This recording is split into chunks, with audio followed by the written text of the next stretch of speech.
자, 타임어택 1강 총론 들어가도록 하겠습니다. 자, 교재를 보시면은 처음에 이제 목차가 있고 그 다음 총론 이렇게 써놨는데 이거 단순히 여러분들 읽어보세요 이런 게 아니에요. 선생님이랑 같이 수업을 할 겁니다. 잘 들어. 이 총론이 가장 중요합니다. 이게 시간 단축을 위한 습관 이런 거거든. 이 총론을 잘 체화를 해야 그 뒤에 이제 넘겨봐봐. 영역별 시간 단축 비법 쭉 넘기면 이제 시, 소설 이렇게 가는 거지. 그러니까 영역별로 배우기 전에 이 총론에 나와 있는 이 얘기들을 충분히 숙지하고 몸에 뵐 때까지 연습을 좀 해야 돼. 물론 연습은 뒤에 문제를 풀어가면서 하기는 할 건데 여기 나오는 얘기들을 잘 귀 기울여 듣고 이거를 체화하려고 노력해야 된다. 알겠죠? 총론이 가장 중요합니다. 자, 한번 봅시다.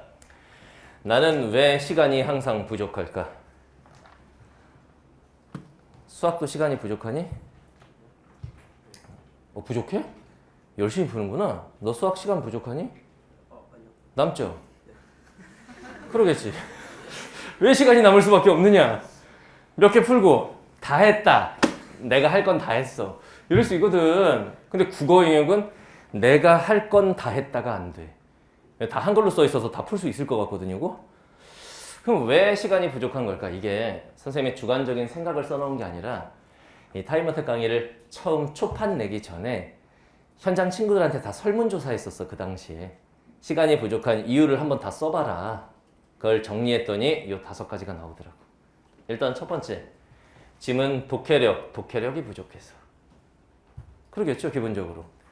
여러분들 이제 뉴스 같은 거 보면 문해력이 부족한 세대 이렇게 말을 하잖아. 문해력이 독해력이죠. 독해력이 뭐야? 글을 읽는 능력. 글을 읽는 능력. 그럼 너 못 읽어? 아직 한글 띄고 있는 중이야? 한글 다 띄었잖아. 읽는 능력을 독해력이라고 하지 않아요. 독해력이 뭐라고? 읽고 이해하는 능력이잖아. 읽고 이해를 하는 건데. 잘 봐. 1등급과 4등급이 있다고 했을 때 읽는 능력이 있었으면 별 차이가 안 난다니까. 왜냐면 이게 다 한글로 써 있으니까. 4등급도 잘 읽어, 글은. 글 잘 읽잖아. 그지? 너 그거 몇 등급이야? 말하지 마. 손가락으로 해봐. 잘 읽잖아, 글. 못 읽어? 한글은 읽잖아. 네. 여기서 문제가 된다는 이야기야, 여기서.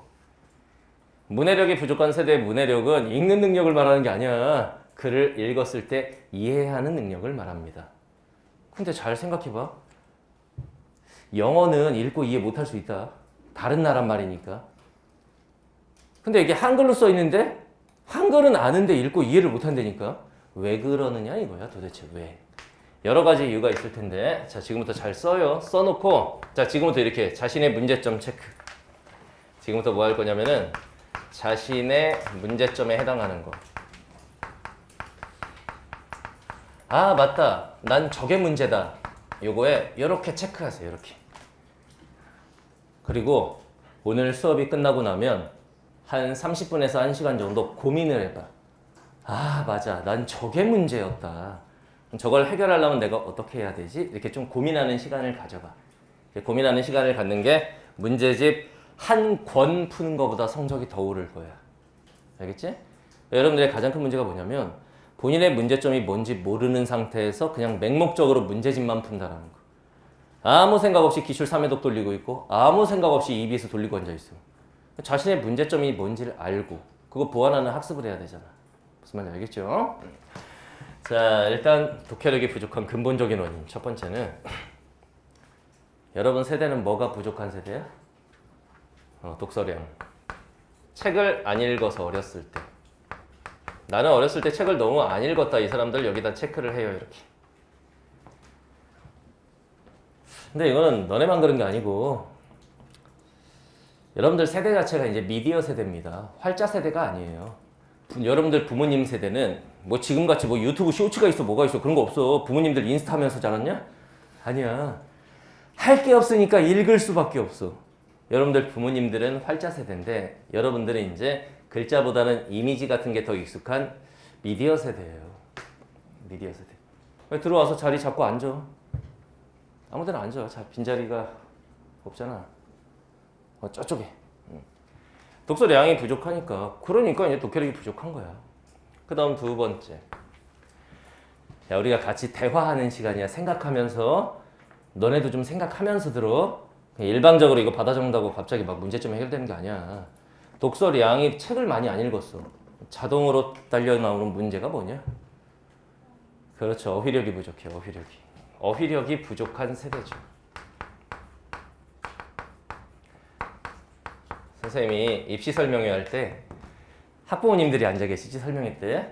그럴 때 선생님이 요즘 애들이 왜 국어 못하는 줄 아십니까? 어휘력이 박살나 있습니다. 그럼 되게 공감을 많이 하세요.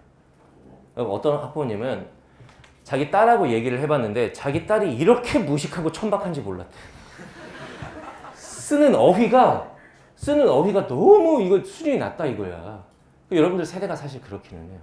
책 많이 안 읽어서. 그 다음 세 번째. 근데 막상 우리가 생각을 해보면 수능 시험은 어렸을 때 책 얼마나 많이 읽었는지를 평가하는 시험은 아니잖아. 어휘력을 평가하는 시험인가? 어휘 문제가 2개가 나오긴 하지만 그게 주가 되는 건 아니잖아. 결과적으로는 시 읽고 출제위원이 원하는 답을 골라낼 수 있니? 소설 읽고 내가 5개 중에 3번을 답으로 지정해 놨는데 그거 찾을 수 있니? 이런 시험이잖아. 그러면 이제 영역별로 글을 어떻게 읽어야 하는지 영역별 독해법을 배우면 되는데 이걸 모르니까 이게 문제가 되는 거야. 그렇죠? 그러면 각각을 우리가 해결할 수 있는 문제인지 한번 생각해 보자. 어렸을 때부터 책을 많이 안 읽었어. 금발이 지금부터라도 열심히 읽으면 되냐? 살짝 힘든 게 아니라 불가능해. 너는 지금 탐구도 해야 되고 수학도 해야 되고 영어도 해야 되고 할 게 많거든. 이건 지금부터 해결이 안 됩니다. 선생님 저 지금부터 일주일에 한 번씩 소설책 읽겠습니다. 안 된다니까. 그걸로 해결되는 게 아니야. 이건 이미 해결 불가능한 문제야. 그럼 두 번째, 어휘력이 부족해. 이게 지금부터 극복이 되냐? 이건 됩니다. 그래서 선생님이 현장 강의 친구들한테는 선생님 어휘 교재와 강의가 있죠. 어휘 교재를 5번 돌려보라고 해요. 그거 5번 보고 나면 여러분들 시험장에 가면은 어휘력은 일단 전국 최강이야. 우리가 너무나 당연하게 알고 있는 고전, 시가 필수 이런 것들 있지. 대다수의 수험생이 시험 보러 온 애들은 몰라 그거. 요거. 극복이 가능해. 그 다음 영역별로 독해법. 시는 어떻게 읽어야 하는지, 소설은 어떻게 읽어야 하는지. 당연히 다를 거 아니야. 장르가 다른데. 그런 걸 몰라. 그냥 나는 읽고 그냥 풀면은 대강 맞던데요. 이런 애들은 1, 2등급은 죽어도 못 맞아. 또 전략이 있어야 되는 건데 이런 영역별 독해법 모르는 건 배우면 됩니다. 넌 배웠어 선생님한테. 국이공이라는 강의를 할 때 자 시는 이렇게 읽는 것이다. 다 예시 작품까지 해서 같이 읽는 연습을 다 했다고. 소설은 이렇게 읽는 것이다. 다 했어. 그걸 모르는 친구들은 지금부터라도 배우면 되는 거예요. 알겠죠? 자, 그다음 두 번째. 글 읽는 속도는 괜찮은데 문제 풀 때 속도가 다운되는 애들이 있습니다. 도대체 문제 풀 때 왜 속도가 느려지느냐? 일단 첫 번째. 글을 잘 읽어놨어. 근데 문제를 풀 때 딴 애들보다 느려. 왜 그럴까? 결정을 못해서. 결정장애 그것도 분명히 있어요. 일단 첫 번째 근본적인 이유는 문제 유형 분석을 해본 적이 없어. 문제 유형별 풀이법을 몰라. 그야말로 전략 없이 그냥 읽고 그냥 푸는 애들. 문제 유형별 풀이법 잘 들어. 문제 유형별 풀이법이 문제가 아니라 문제 유형이 뭐가 있는지를 몰라. 예를 들면 시 문제 유형 몇 가지야? 5가지입니다. 뭔데? 다다다다닥 이게 머릿속에 쫙 지나가야 되는데 그거 자체를 모르는 애들. 그런데 시험장에 가면 작살날 거야. 소설 문제 유형 몇 가지냐? 7가지입니다. 뭔데? 다다다다다닥 이 딱 나와야 되는데 그걸 몰라. 그냥 읽고 대강 풀고 그리고 3등급 4등급 맞고는 아 나 왜 맨날 3, 4등급이지? 그러니까 3, 4등급이지. 요걸 알아야 된다고 요걸. 알겠어요? 왜 영어도 이런 게 있잖아. 영어도 빈칸 추론 문제는 어떻게 접근해서 푸는 것이 효율적인가? 영어에 왜 이런 거 있지 않니? 뭐 순서 정하는 문제 영어에서 그런 거는 요런 요령으로 접근해서 풀면은 좀 효율적 이런 게 있지. 근데 국어는 그런 생각을 안 한다니까. 어떻게 하면 일치 문제는 빠르고 정확하게 풀 수 있을까? 시각자료 문제는 어떻게 접근해서 풀어야 하는가? 지금 잘 생각해야 돼, 본인의 문제점을. 이거 모르는 사람들. 그 다음 두 번째. 문제 풀이 양 자체가 적은 거야. 그러니까 고1, 고2 때 수학 문제집, 영어 문제집은 꽤 풀었는데 국어 문제집, 그것도 내신이 아닌 수능 국어를 위한 문제집을 고1, 2 때 많이 푸는 애들이 별로 없어요. 그런 친구들. 나는 국어 문제집 자체를 많이 안 풀어봤다. 이런 친구들이 있고. 그 다음 세 번째. 어떤 문제가 있냐면은 문제 풀 때 생각을 너무 많이 하는 애들이 있어. 생각을 너무 많이 해. 생각을 너무 많이 한다. 문제 풀 때 시간이 오래 걸리는 이유는 거의 다 요런 겁니다. 요런 거. 빨리 본인의 문제점에 해당하는 거 체크해. 문제가 뭔가. 1, 2번이네? 3번까지야? 1, 2, 3번 다 내?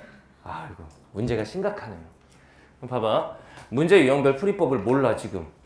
잘 모르잖아. 소설 문제 유형 7가지 불러봐. 일치불일치? 일치불일치? 지금 비문학 지문하니? 그 예를 들면 소설의 문제 유형 7개 그러면 기본적으로 인물에 대한 문제 나오고요. 서술상의 특징 문제 나오고 이런 얘기를 하는 건데 일치 문제야 막 이러고 있잖아. 이런 걸 잘 모른다고. 그럼 어떻게 할 거야? 보고 풀어야죠. 너 집이 어디야? 부산이. 부산에서 왔어요? 이야, 배우면 됩니다. 부산에선 이런 걸 안 가르쳐 주는 거야. 이러면 또 부산 애들 난장 친다 게시판에다가. 부산은 참 좋은 곳이에요. 선생님 나중에 부산에 살 생각도 있어. 제주도, 부산 이런 바다를 끼고 있는 도시를 참 좋아해요. 그래서 문제 유형별 풀이법을 못 배웠잖아. 그러니까 이걸 배워야 된다고. 그 다음에 문제 풀이 양 적은 건 극복이 되니? 지금부터 하면 되잖아. 지금부터라도 많이 풀면 되는 거 아니야. 이런 건 극복이 돼. 그다음 생각을 너무 많이. 이건 성격인데 이거 고칠 수 있냐? 이걸 내가 고쳐줄 수 있을까? 있어. 기준을 잡아줄 거야 이 강의에서. 야, 이 문제 풀 때 여기서 생각이 여기까지 나가면 이건 오바다. 이건 자신의 주관성의 영역이기 때문에 생각을 여기서 커트해야 된다. 이런 얘기를 많이 할 거야 강의에서. 이런 게 또 문제인 거죠. 이런 게. 요건 다 극복이 돼. 알겠죠? 자, 다음 세 번째. 집착증 있는 애들. 이건 정신병입니다, 이건. 문제 풀 때 집착을 너무 해. 넘어가지를 못하는 거야. 왜 그러느냐?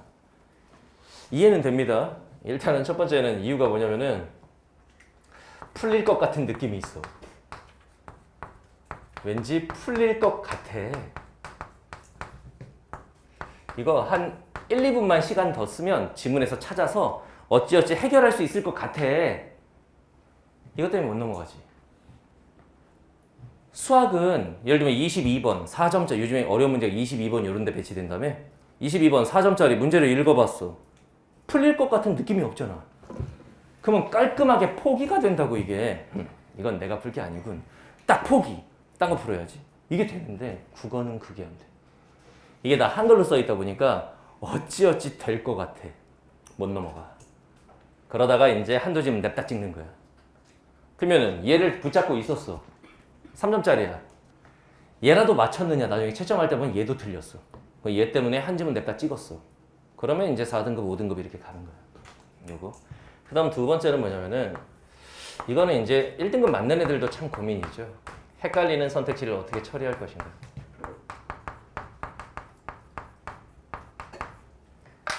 국어가 유독 그렇죠. 수학은 헷갈리는 선택지가 있냐? 이거 3번 아니면 5번인데 이게 있냐 수학은? 어떻게 그런 게 있어? 내가 풀어갖고 답이 딱 나오면 그게 선택지 5개 중에 하나에 있어야 되는데 수학은 3번 아니면 5번인데 하는 순간 그 문제는 틀린 문제야. 근데 국어는 글을 읽고 문장으로 되어 있는 선택지를 하나씩 읽어내려가면서 맞다 틀리다를 이렇게 판단을 하게 되지 이렇게. 나중에 보면 5개 중에 하나만 남아야 되는데 2개가 남을 때가 있어. 그때 어떻게 요령 있게 행동을 해야 되는데 못 넘어가는 거야. 이게 못 넘어가. 이게 또 문제야 이게. 그 다음 세 번째는 뭐냐? 강박증.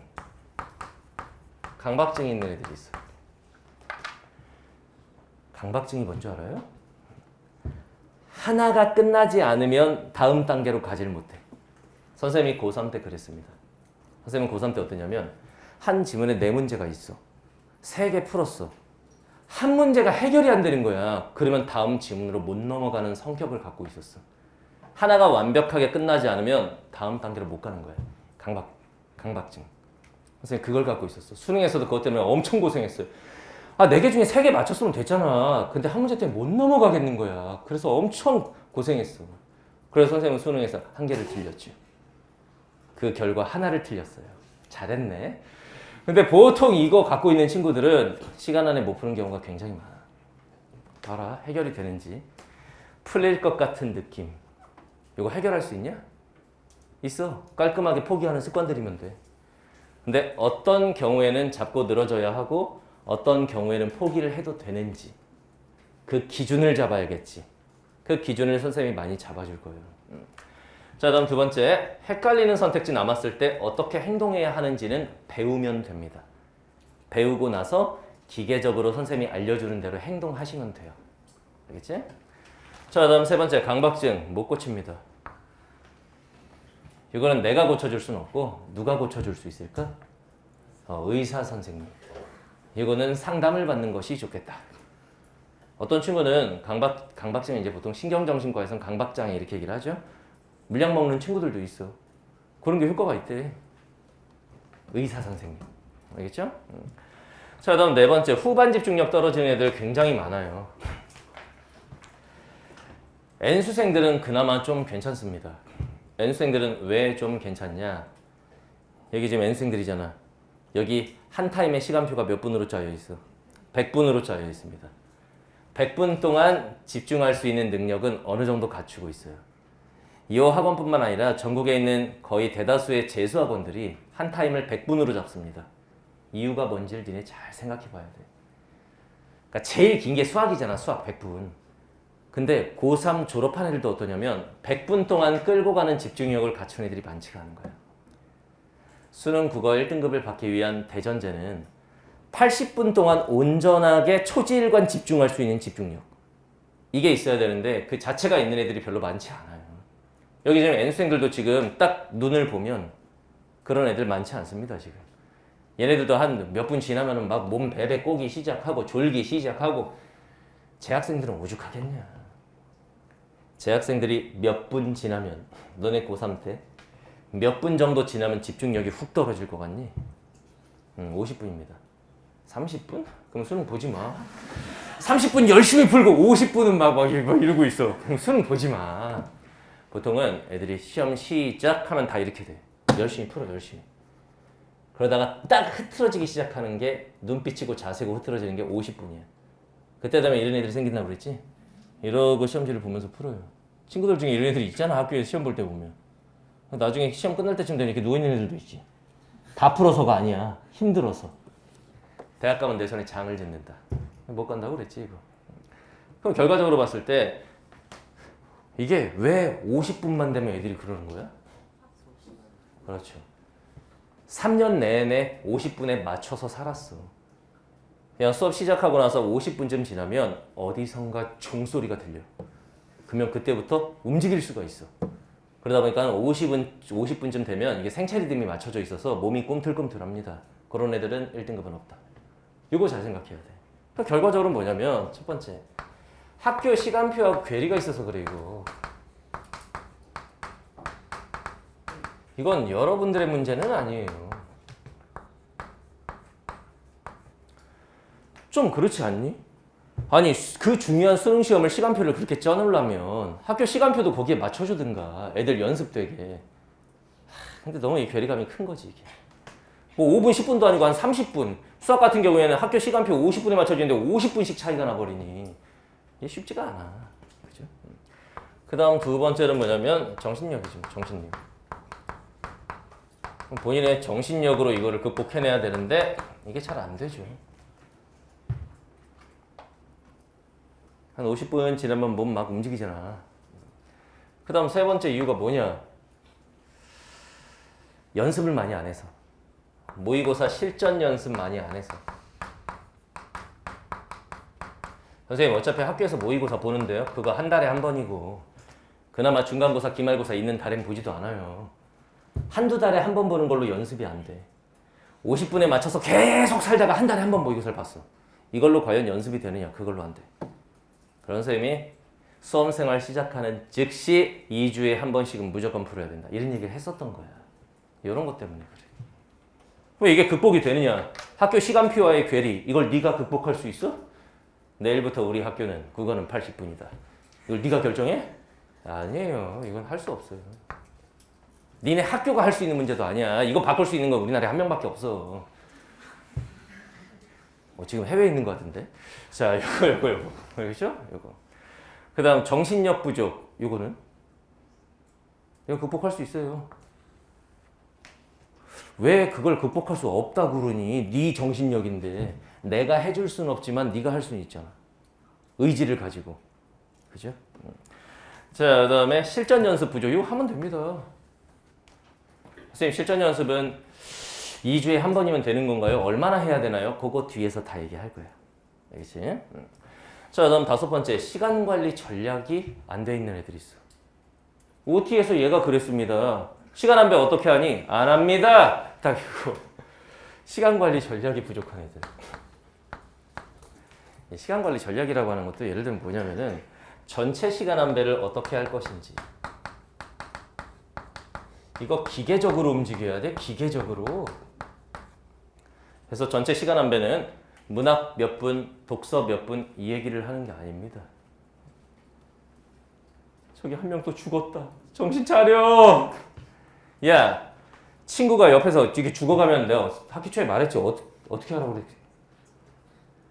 그 샤프 있지 그거. 그걸로 그 옆에 있는 이 친구 정수리 찍어버리란 말이야. 대학 가자고. 여학생들이라서 좀 그런가? 요즘 여자애들 되게 살벌하던데. 찍어버려 그냥. 대학 가자. 푹 찍어버려. 응? 전체 시간 안배를 어떻게 할지 생각을 했냐 이거야. 아이씨. 전체 시간 안배가 뭐 말하는 거냐면 문학 몇 분, 독서 몇 분 이게 아닙니다. 우리 시장 카메라를 잘 따라와야 돼. 지금 내가 잘려. 알죠? 이건 뭘 말하는 거냐면은 80분에서 문제풀이는 몇 분 하고 마킹은 몇 분 하고 검토는 몇 분 할 거다. 이게 전체 시간 안배야. 이거를 계획을 짜고 들어가는 애들이 별로 없습니다. 그냥 되는 대로 하는 거지. 1번부터 막 풀다가 10분 콜을 해주지 시험장에서 감독관님이 10분 남았습니다. 그리고 딱 봤는데 문제가 15개 남은 거야. 그러면 펜 놓으면 돼.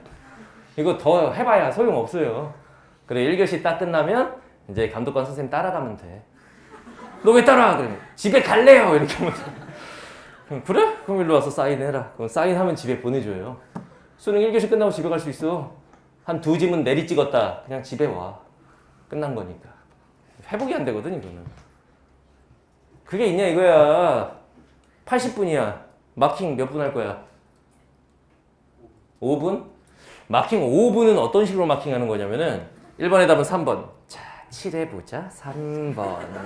이렇게 하면 5분 걸려. 보통 시험장에서 시험지 보면서 5, 3, 2, 1, 4 이렇게 하잖아. 이렇게. 이거 다 해봐야 길어봐야 3분이야. 보통 2분이면 다 해요. 한 3분 정도 마킹을 하게 돼. 그 검토는 몇 분 할 거야? 이게 계획이 검토 3분 할 거야? 아니, 그러니까 이게 지금 뭐냐면 본인이 이미 갖고 있던 계획이라는 건 없는 거야. 지금 내가 자꾸 물어보니까 지금 즉흥적으로 막 생각해서 대답하는 거라는 게 보이잖아 지금. 이 상태로 시험장에 가면 시간 안에 때려 죽여도 못 풀어. 이게 돼 있어야 돼. 가장 이상적인 시간 안배는 70분 동안 풀고 3분 동안 마킹을 합니다. 그리고 7분 동안 어려웠던 문제 검토를 합니다. 73, 7. 이게 1등급의 시간 안배야. 선생님 60분 안에 풀면은 더 검토 많이 할 수 있잖아요. 60분 안에 풀려면 너네 거의 다 날림으로 읽어야 돼. 그게 쉽지가 않아 그게. 독해력이 워낙 짱짱한 애들 할 수 있겠지만 보통은 할 수가 없다 이게. 이렇게 돼 있어야 돼. 그 다음 2번째 영역별 시간 안배. 이게 또 돼 있어야 될 거 아니야. 국어 영역은 1번부터 17번까지가 독서 영역 비문학, 18번부터 34번까지가 문학, 그 다음 35에서 45번까지가 화작 또는 언어와 매체 선택 과목이죠. 몇 분 안에 풀겠다가 이미 서 있어야 돼. 그냥 되는 대로 하는 게 아니야. 선생님 시험 난이도에 따라서 조금씩 다를 수 있잖아요. 다를 수 있지만 기계적으로 이게 가야 된다니까. 정해진 틀이라는 게 있어야 돼. 생각하고 있는 게 있냐 이거야. 넌 집이 어디니? 반포? 자, 독서 몇 분 안에 푸니 너는? 33분? 오, 구체적이다. 보통 애들은 5분 단위로 가는데 33분. 문학은 30분. 그럼 63분 했네요. 선택 과목 뭐야? 언매는 몇 분? 13분. 그럼 76분이네. 마킹 3분. 검토 1분. 검토 안 해? 검토를 해야 될 거 아니야. 이런 시간 한 배. 그러니까 자기가 계산을 해봐도 뭐가 잘못됐는데? 이 생각이 들잖아. 이게 문제라고. 보통은 이제 영역별로 봤을 때 독서 영역을 한 30분 정도 잡고 풀게 되지. 그 다음에 문학 같은 경우 연계 지문들이 딱딱딱 박혀있기 때문에 비문학보다는 조금 더 시간을 땡기지. 한 25분 정도 하고. 그 다음 선택 과목 화작이건 언매건 보통 15분 안에 푸는 걸 목표로 하죠. 그래서 문제 푸는 시간은 이렇게 해서 70분 정도. 그러면 왼쪽 보면 70분 안에 풀고 3분 마킹, 7분 검토. 이런 게 시험장에 가서 즉흥적으로 하면 안 돼. 이미 몸에 완전히 배어있는 상태에서 시험장에 가야 된다. 시험장에서 너는 문제 푸는 기계라고 생각해야 돼. 이게 좀 냉정한 말이지만 시험장 안에서만큼은 그냥 기계적으로 움직여야 돼. 내 몸이 그 시간이 되면 반응을 해야 돼. 이렇게 만들어야 돼요. 알겠죠? 그 다음 세 번째는 지문별.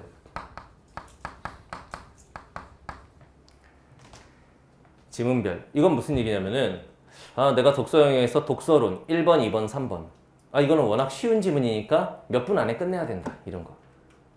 가나형 지문. 여러분들 뭐 평가 과목에서 A요 이런 거 너무 어려웠을 텐데 아무리 어려워도 가나형에서 몇 분 이상 시간을 소모해서는 안 된다. 몇 분 이상 소모하면 안 되게. 10분? 아니 10분 빠른 거야. 15분? 그건 너무 느려. 우리 업다운 해볼까? 맞춰봐. 13분. 다운. 12분. 맞아요. 자, 아무리 길게 걸려도 12분 넘게 걸리면 안 돼. 그 지문에서. 이런 것들이 전략이 서 있느냐 이거야. 무슨 말인지 알겠지?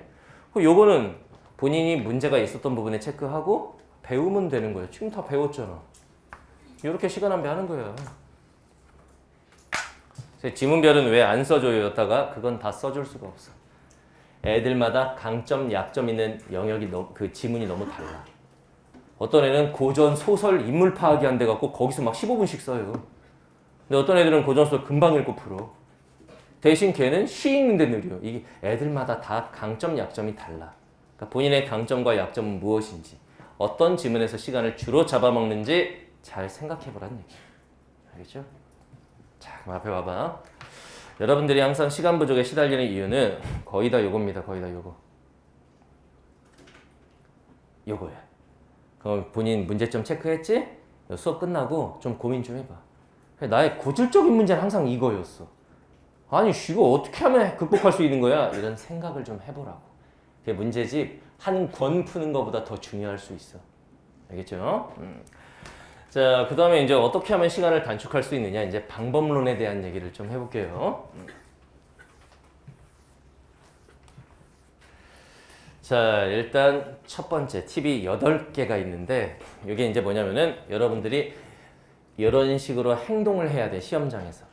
시험장에서 이렇게 행동을 해야 한다. 그런 것들. 자, 일단 첫 번째. 문제 푸는 순서가 속도를 결정하는 이 순서 굉장히 중요합니다.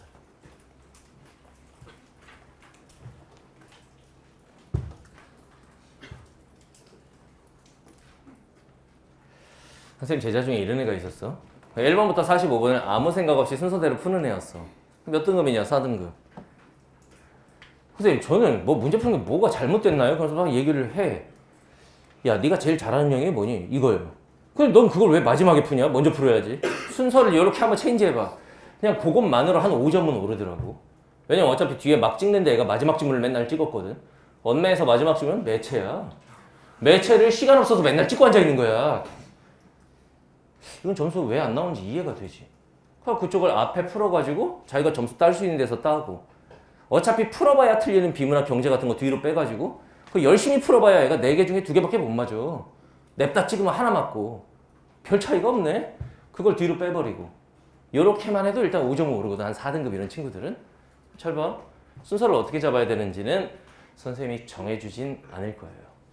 그냥 큰 틀만 잡아줄 거야. 애들마다 이게 특색이 달라서. 자, 일단 제일 자신 있는 영역을 먼저 푸는 게 기본입니다. 국어 영역 점수 따는 기본 원리가 뭐다? 풀면 맞을 수 있는 걸 앞쪽으로 배치해서 걔네 찍는 일을 없애야 돼. 그러니까 내가 확보할 수 있는 점수를 앞쪽에서 확보를 많이 해놔야 돼. 무슨 말인지 알겠지? 제일 자신 있는 영역을 먼저 푸는 거야. 넌 제일 먼저 뭐 푸니? 저 독서 먼저. 아, 독서 영역을 제일 먼저 풀어요? 문학이나 선택 과목에 비해서 거기가 더 너한테 편해? 그럼 먼저 푸는 거야. 알겠죠? 그 다음 제일 자신 없는 영역을 맨 뒤로 빼는 겁니다. 자신 없는 영역의 의미는 뭐냐면 어차피 풀어봐야 많이 틀릴 거. 그거는 냅다 찍어도 억울하지가 않잖아. 뭐 어디를 제일 마지막에 풀어? 저 문학을 제일 마지막. 문학을 제일 마지막에 풀어? 문학 지문 중에서도 뭐를 맨 뒤로 빼? 고전 시간. 고전 시간은 어차피 풀어봐야 나는 몇 개 못 맞는다? 그건 찍어도 억울하지 않아? 아 그래? 그걸 맨 뒤로 빼는 거야. 무슨 말인지 알겠죠? 이게 기본입니다. 기본. 자, 그다음에 문학 같은 경우에는 같은 영역끼리 묶어서 풉니다. 요거를 아무리 말해도 실천을 안 해. 내가 전에 이 얘기 한 번 한 적 있지 않니? 없나? 처음인가? 그래, 처음이야. 자, 잘 봐. 시험지 효율성을 생각해봐. 이렇게 돼 있어. 18번부터 34번이 문학이잖아. 보통 첫 지문으로 뭐 고전, 뭐 소설, 뭐 이런 게 나올 수 있어요. 그 다음에 고전 시가, 그 다음 현대 소설, 그 다음 현대 시, 끝. 이렇게 가거든. 지문이 보통 4개가 나오니까. 시 나왔다, 소설 나왔다, 시 나왔다, 소설 나왔다 이렇게 돼 있단 말이야, 시험지가. 그럼 그거를 순서대로 애들은 보통 맹목적으로 그대로 푼단 말이야. 굉장히 어리석은 거죠. 잘 생각해봐야 되니까. 예를 들면 4개의 지문이 있으면 뭐 나왔는지는 일단 시험지 파본 확인할 때 한번 확인했어야 되는 거지. 그때 딱 정한 게 있을 거야. 나 이 고전소설 완벽하게 공부했는데 나왔네. 예를 들면 봐, 내가 학생이야. 고전소설을 문학 중에서 제일 먼저 풀었어. 그 다음에 현대시를 풀면 어떡하자는 거야. 그 다음에는 비연계라 할지라도 현대소설을 풀어야 돼. 왜냐? 소설, 고전소설 풀었어? 그 다음 현대소설 풀면 어떻게 되냐면 글 읽는 방법이 똑같아. 물어보는 요소도 똑같아. 밑에 딸려있는 네 문제 딸려있겠지? 현대소설, 고전소설? 문제 유형도 똑같아. 방금 읽었던 장르를 연타로 푸는 거야. 이거랑 소설, 고전소설 했다가 갑자기 현대시를 막 읽고 문제를 풀어. 그러다 갑자기 또 현대소설을 읽네? 이 천지 차이나 이거. 무슨 말인지 알겠지? 영역끼리 연타 이렇게 푸는 거야. 그냥 시험지 주어진 순서대로 푸는 거 아닙니다. 그래서 현대소설을 읽었으면 그 다음에는 고전소설. 선생님, 시하고 수필이 결합되어 있으면 어떡합니까? 그거는 그냥 시 지문인 거야. 무슨 말인지 알겠지? 현대시, 고전시 이렇게 묶어서 풀고. 이게 효율적이라는 얘기입니다. 알겠죠? 자, 그다음 4번째 독서 영역은 쉬운 지문에서 어려운 지문 순서로 가면 좋은데 가장 쉬운 지문이 뭐니? 독서론이야. 독서론을 제일 먼저 풉니다. 독서론을 제일 먼저 풀고 그 다음에 선생님이 2번째로 풀라고 했던 지문이 뭐였는지를 잘 생각해야 돼. 보통 애들이 맨 뒤로 빼는 지문이지. 애들이 뭐를 맨 뒤로 많이 빼게? 주제통합형 지문, 가나형. 딱 봤을 때 숨 막히니까 뒤로 뺀단 말이야. 걔가 만약 시간 부족하면은 이거는 재수할 확률이 굉장히 높다. 시간 부족해서 6개짜리를 내리 찍어. 선생님 6평 때도 제일 어려웠던 게 가나형인데요. 그래도 그거 뒤로 빼면 안 돼. 왜 뒤로 빼면 안 돼? 일단 문항 개수가 6개니까 다른 지문에 비해 많지. 맞을 수 있는 문제의 개수도 더 많아. 즉 6개의 문제가 있으면 첫 번째 문제가 주제통합형 지문은 서술 방식으로 출발을 해. 두 번째 문제가 일치 문제야. 그 다음에 이제 뭐 밑줄 친 부분에 대한 문제, 그 다음 추론 문제, 그 다음 보기 박스 문제, 마지막에 어휘 문제로 마무리가 돼. 이건 정해져 있어 이미. 그랬을 때 서술 방식, 일치 문제, 밑줄 쳐 있는 거, 그 다음 어휘 문제. 그러니까 추론과 박스를 제외한 이 나머지 4개는 누구나 맞을 수 있는 기본 문항이야. 읽기만 하면 맞을 수 있는 게 4개야. 근데 예를 들면 비문학 경제 지문이야. 여기엔 문제 자체가 4개야. 내가 최선을 다해서 풀어도 예를 들면 2개밖에 못, 브레턴 우즈 경제체제 이런 거 알잖아. 죽어라 막 읽고 풀어도 2개밖에 못 맞아. 여기는 죽어라 풀면은 4개 맞을 수 있는데 맞을 수 있는 문항의 개수가 달라. 가나형 찍으면 어떻게 되겠냐? 골로 가는 거지. 근데 애들은 가나형을 뒤로 빼는 애들이 굉장히 많습니다. 시험장에서. 무슨 말인지 알겠지? 자, 독서론을 풀고 나면 그 다음에는 가나형을 푸세요. 이렇게 하는 게 좋을 겁니다. 특히 시간 안에 다 풀지 못하는 친구들. 이 순서로 가는 거야. 6개 다 맞으라는 거 아니야. 풀 수 있는 거 최대한 풀어가지고 한 4개 정도 기본 문항 살려놓으면 되는 거야. 알겠지? 그 다음에 이제 문이과가 순서가 조금 다를 수 있죠. 문과 학생들, 이과 학생들 순서가 좀 다를 수 있는데 자, 봐봐. 독서론 그리고 가나형이 보통 인문지문이지. 이제 남은 게 2지문이 뭐냐면 사회지문하고 과학기술지문이 남아. 사회지문은 법경제가 주로 나오기는 하지만 작년 수능처럼 무슨 경마식 보도 이런 언론지문이 나올 수도 있는 거고. 그죠? 이랬을 때 문과 학생들은 아무래도 사회지문이 과학보다는 편합니다. 과학 또는 기술이겠지. 요 순서가 좋겠고 이과 학생들은 경제지문보다는 그래도 과학지문이 낫지. 그러면은 과학기술을 먼저 풀고 경제나 법을 뒤로 빼고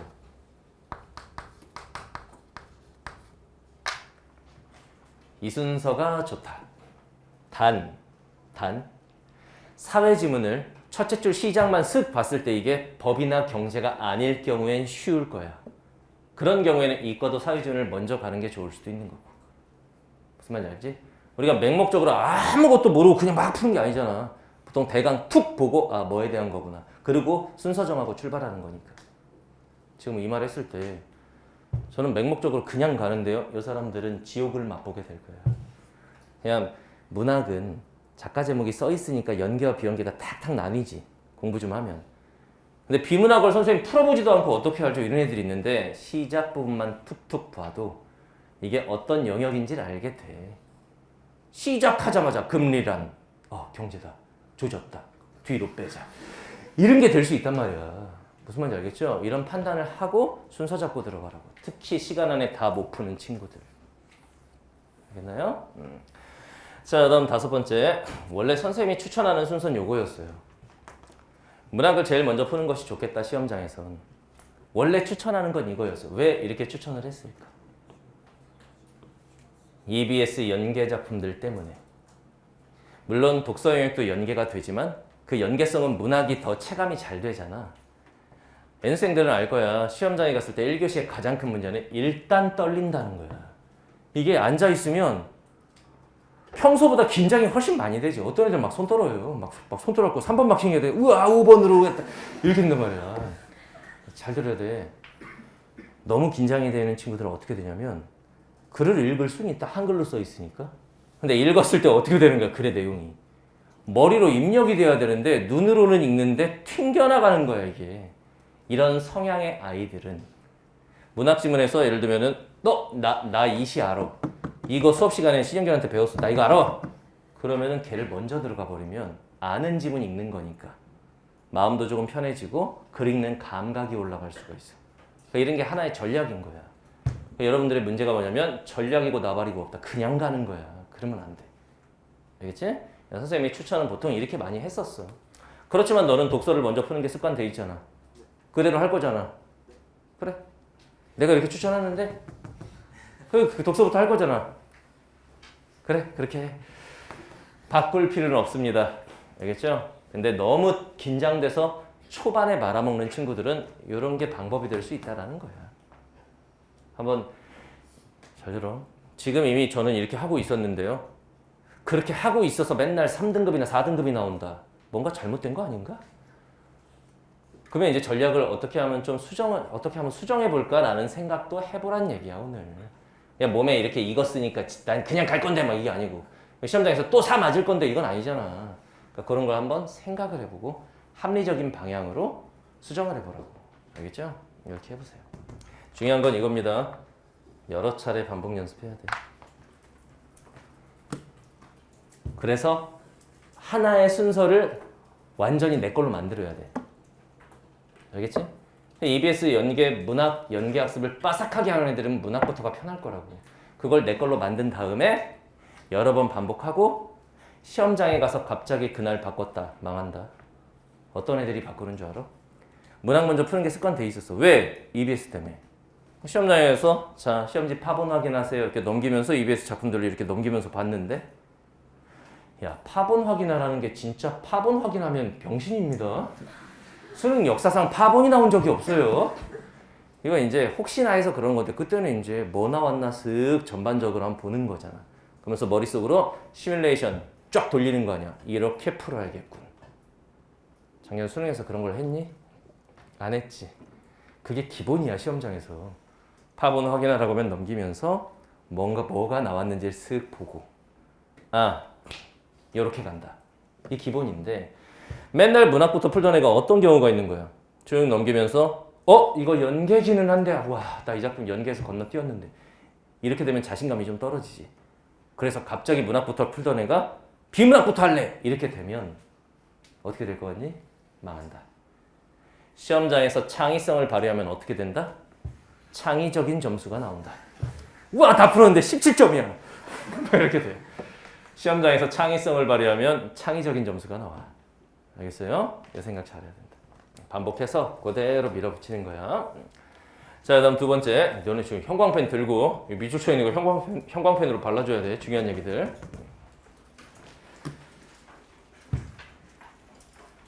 야, 온라인 친구들 잘 들어. 지금 여기 이제 재수생들이 주가 있었는데 반수생들이 들어와 있거든. 선생님이 공부하는 몸을 만들려고 막 OT 때 막 얘기를 했었어요. 몸이 지금 보면은 기존의 친구들은 다 앞을 향해 있는데 몸이 지금 의자 있으면 이러고 앉아 있는 애들이 있어. 대학 가면은 내가 네 아들이다. 아니 네가 그렇다는 게 아니라 의자가 이렇게 있는데 몸이 선생님이 수업을 하면 앞쪽을 향해 있어야 되는데 등에 이미 기댄 애들 있지. 너네들은 알고 있죠? 선생님이 3가지 안 하면 대학 갈 수 있다고 한 거. 첫 번째가 뭐였어? 이거. 수업을 하고 있는데 팔짱을 끼고 수업을 들어. 얘 대학 가면은 내가 네 딸이다. 못 가? 너네는 수험생활이 처음이지만 나는 너네 같은 애들 매년 수천 명씩 봐. 못 가? 이거. 그 다음 두 번째. 이거지? 책상에 이미 한쪽 손이 이렇게 올라가 있어. 이때 어떻게 해야 된다고 했어, 선생님이? 톱 가지고 와야 돼. 이거 잘라야 되거든. 이거 잘라야 돼. 이 상태로 대학 못 가. 난 수도 없이 많은 친구들을 보니까. 세 번째. 그게 이거야. 의자가 있는데 몸이 앞쪽을 향하지 않고 뒤로 향해 있어. 이런 친구들은 일단 기본적으로 공부할 근성 자체가 안 돼 있는 겁니다. 대학 못 갑니다. 요거 고쳐야 돼. 반포! 이걸 고쳐야 된다고. 무슨 말인지 알겠죠? 여러분들이 요 3가지만 안 하면 자습 시간에도 마찬가지지. 자습 시간에도 책 들고 당연히 몸이 앞을 향해야 되는데 자습 시간에 니네 한번 봐봐. 이렇게 기대 있는 애들 꽤 있지. 왜 웃어? 너냐? 이런 친구들 어떻게 할 거냐 이거야. 그것만 안 해도 여러분들 대학 간다. 알겠어요? 자, 두 번째. 완벽을 추구하면 완벽하게 망한다. 선생님 뭐라고요? 완벽을 추구하면 완벽하게 망한다고. 잘 들어야 돼 이거. 자, 첫 번째 별표 치세요. 이거 중요하지. 답이 확실한 선택지가 보이면 선택지 1번 딱 봤는데 답이야 이거. 그러면 나머지 선택지는 보지 않는다. 9기공 수업을 진행하면서도 여러 번 했던 얘기입니다. 이게 너네 잘 봐. 선생님은 이거 국어 이거 가르치는 게 직업이잖아. 만약에 내가 처음 보는 시험지를 만났어. 뭐 이간 모의고사건 뭐 한수공예사건 뭐가 됐건 처음 보는 모의고사를 만났어. 선생님 모의고사를 해설 강의 준비하는 거 말고 그럼 다 분석을 해야 되니까 너네처럼 문제를 그냥 풀어. 몇 분 걸릴 거 같니 내가? 65분 걸릴 것 같아? 그러면 나 푸는 시간에 맞춰갖고 65분 안에 푸는 걸 가르치겠다고 내가 하는 거야? 내가 몇 분 걸릴 것 같아? 그보단 좀 빨라요. 얼마나 걸릴까? 60분? 지금 날 무시하는 거야? 아니 어디서 막 그러더라? 85분이요. 뭐, 야 80분이 전체인데 내가 85분 안에 풀면 이 직업을 하지 말아야죠. 걔는 국어가 몇 분인지 모르나 봐. 100분이라고 생각하나 봐. 100분. 40분 안에는 다 읽지도 못해. 선생님이 보통 50분 정도 걸려요. 그냥 푼다라고만 생각하면. 그래도 빠르지. 난 니네보다 뭐가 강점일까? 일단 첫 번째, 문학. 전공자기 때문에 거의 모든 작품을 다 알아. 웬만하면 연계 작품은 당연히 수업 준비하면서 다 봤던 거고 분석했고, 비연계 작품들도 뭐 어디선가 한 번은 본 거야. 문학이 압도적으로 빨라 너희보다. 다 아는 작품이니까. 두 번째, 어디가 또 빠를까? 선택 과목 중에서 언매. 언어 매시, 야 언어 문법을 가르치는 사람인데 여기 다 들어있을 거 아니야. 금방 가. 그 다음 매체는 너네처럼 읽고 풀되 너네랑 좀 다르게 푸는 그게 있고. 그 다음 독서 영역. 똑같아 니네랑. 어떤 애는 그러더라. 어떤 애가 기가 막힌 질문을. 선생님 비문학 지문 이거 선생님 안 읽고 한번 맞춰봐요 이러는 거야. 걔는 뭘 아무것도 모르는 애야. 그러니까 선생님들은 읽지 않아도 감각적으로 답을 찾을 수 있다고 생각을 하는 거지. 도라이인가? 안 읽고 어떻게 푸냐 내가? 그러면은 독서 영역은 나도 니네랑 사실 똑같아요. 이게 직업이니까 너네보다 살짝 빠를 수는 있겠지. 문제 푸는 과정이. 근데 글 읽는 속도나 크게 차이 안 나. 애들 막 국어 인강 선생님들은 선생님 지문을 막 대각선으로 읽지 않나요? 속도? 아, 제발 이상한 소리 좀 하지 마. 그렇게 할 수 있는 사람은 없어. 알겠어요? 단, 요 과정이 여러분들보다 잘 돼 있지. 만약에 내가 야 반포 수능 국어 선택지가 토탈 몇 개니? 45개? 오 그럼 누구나 100점 맞겠네? 일지선다형 막 다 쓰면 돼. 야 임마 그렇지. 다 오지선다형이니까 225개잖아. 잘 들어. 이게 잘 들어요. 국기공에서 내가 이 얘기를 그래서 한번 했었던 거야. 225개의 정합성을 만약 내가 다 따지잖아. 너네랑 비슷하게 걸려. 225개를 하나하나 다 따진다면 아마 그럴 거야. 225개를 다 본다고 생각하면 안 돼. 이 중에서 한 150개 정도만 보는 거예요. 요 정도 보는 겁니다. 알겠죠? 그러니까 예를 들면 니네랑 다른 점이 뭐냐면 이런 거야. 예를 들면 문제 21번 문제가 있고 선택지가 5개가 있어. 너네하고 다른 점이 뭐냐면 나도 니네처럼 해. 지문 읽고 문제 풀고 선택지 1번 윗그레네임과 일치하지 않는 것은 선택지 1번 요거는 아니네. 선택지 2번 지문과 일치하지 않네. 답이네. 그러면 잘 봐. 나는 여기서 딱 자른단 말이야. 이게 안 봐. 니네도 그러잖아. 이게 딱 봤을 때 100% 답인 경우에는 답이네 이러잖아. 그리고 니네 뭐하니? 너무 궁금한가? 과연 출제위원들은 오답 선택지를 어떻게 구성하는가? 이게 너무 궁금한가? 이게 답이라는 걸 알면서도 어떻게? 자기 답을 합리화시키는 과정을 거친 애들이 있지. 역시 아니군. 얘 아니어야 돼. 얘가 맞으면 큰일 나. 왜? 나 이거 쓸 거니까. 합리화해서 마지막에 답 됐다 막 이래요. 그래놓고 한 지문을 찍어. 이게 무슨 짓이야 도대체. 물론 여기서 중요한 얘기가 있습니다. 확신의 정도. 이 말 잘 기억해야 돼. 확신의 정도. 이 정도 확신을 가졌을 때 나머지 안 읽어도 그 문제는 맞더라. 이거는 개인마다 경험치에 의해서 달라질 수 있어. 이렇게 가르쳐놓으면 어떤 애들이 있냐면 선생님 저 2번 보고 답이네 하고 썼는데 나중에 보니까 4번이던데요?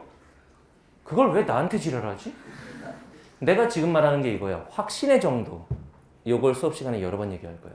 야, 이 문제에서 선택지 3번 여기서 답을 확신하지 못하는 애들은 어차피 문제 풀어도 어차피 얘는 이 문제 못 맞춰. 이런 얘기 많이 할 거야. 그 확신의 정도. 알겠죠? 요거. 너네 잘 봐. 225개 출제위원들이 그거 다 선택지 다 5번까지 다 보라고 낸 거 아니라고. 이렇게 가버리면 한 75개 정도를 안 봐도 되잖아. 어떤 선택지는 짧지, 쉽고 그런 거는 하나 따지는데 한 3초면 돼. 어떤 선택지 3점짜리는 선택지 하나가 막 3줄씩 이렇게 돼 있지. 그런 경우에 하나 따지는데 막 30초 걸릴 수도 있지. 그래서 평균적으로 선택지 하나를 따지는데 걸리는 시간 8초입니다. 8초. 곱하면은 600초야. 부산? 600초는 몇 분이야? 10분. 그렇죠. 10분 단축할 수 있습니다. 이 습관이 잘 들어있으면. 여기서 중요한 건 뭐다? 확신의 정도. 그 확신의 정도는 어떻게 얻는 것이다? 경험치를 통해서. 학생마다 다를 수 있거든요. 알겠죠? 어떤 애들은 선택지 2번 보고 100% 답이다 이건. 이럴 수 있는데 어떤 애들은 답 같은데 이 확신의 정도가 다를 수 있어. 그건 경험치에 의해서 나오는 거야. 알겠지? 그 다음 두 번째, 답 같기는 한데 뭔가 찝찝해. 그러면은 선택지 더 보는 거야. 다시 말하면 확신의 정도가 낮을 때. 앞으로 문제 풀 때 이거 따라해. 선생님이 실제로 문제 푸는 걸 보여줄게. 선생님이 실제로 어떻게 하냐면은 실제로 이렇게 합니다. 자, 윗글의 내용에 대한 설명을 적절하자는 것은 아니네. 답 같긴 한데 이러면 선생님은 여기다가 체크해. 여기다가. 그러니까 내가 문제에다가 직접 체크를 딱 했을 때는 그 뒤는 안 보겠다는 뜻이야. 근데 선택지 옆에다가 이렇게 체크했다는 얘기는 이거 선택지 더 간다는 얘기입니다. 이게 이미 기계적으로 몸에 배어 있어. 그 다음 선택지 3번 보고 아니군. 선택지 4번. 선택지 5번. 아니 괜히 시간 낭비했네라는 생각을 안 해. 왜냐면 이때는 여기에 확신이 들지 않았었기 때문에. 이게 정상적인 풀인 거야. 그래. 이거네. 선생님이 확신이 들지 않았던 문제는 마킹이 항상 이렇게 두 개가 돼 있어요. 문제. 이런 거 되게 좋은 습관이야. 따라하세요. 알겠나요? 이렇게 하면 돼. 자, 그 다음 답이 3번 같아서 3번 썼는데 마지막에 5번으로 고치고 싶어. 딜레마야. 고치고 싶을 때가 있지. 고치고 나서 채점하면 어떻게 돼? 아우 씨발 이렇게 되는 거야. 또 고쳐서 틀렸어. 막 이렇게 돼. 잘 들어. 수학은 보통 고치면 맞아요. 뭐 계산 과정에 문제가 있었거나 이런 경우들이 많기 때문에. 국어는 고치면 틀리는 경우들이 많아. 왜 그렇다고? 첫 번째 지문 읽고 문제 풀 때의 집중력이 나중에 고칠 때보다 훨씬 높아. 그 문제에 대한 집중력 자체가 처음 풀 때가 더 높다고. 근데 나중에 그냥 막 별표 친 거 다시 보는 과정에서 이거 둘 중에 하나였는데 이거 자꾸 땡기는데 그래갖고 고치면 틀리잖아. 잘 들어. 문제를 잘못 본 게 아니면 고치지 마. 내가 문제를 잘못 봤어. 적절하지 않은 것인데 적절한 걸 썼어. 이건 고쳐야 되는데 그게 아니야. 그냥 고민과 갈등 이런 거면 처음에 썼던 게 그냥 답이다. 이렇게 했을 때 틀리면 억울하지는 않지. 알겠어요? 괜히 그런 걸로 시간 끌지 마. 그 다음 네 번째, 선택지 끊어읽기. 이것도 이제 990에서 우리가 좀 연습을 했던 건데 하나의 선택지를 보는 방법에 대한 거야. 선택지를 시작부터 마침표까지 보는 게 아니에요.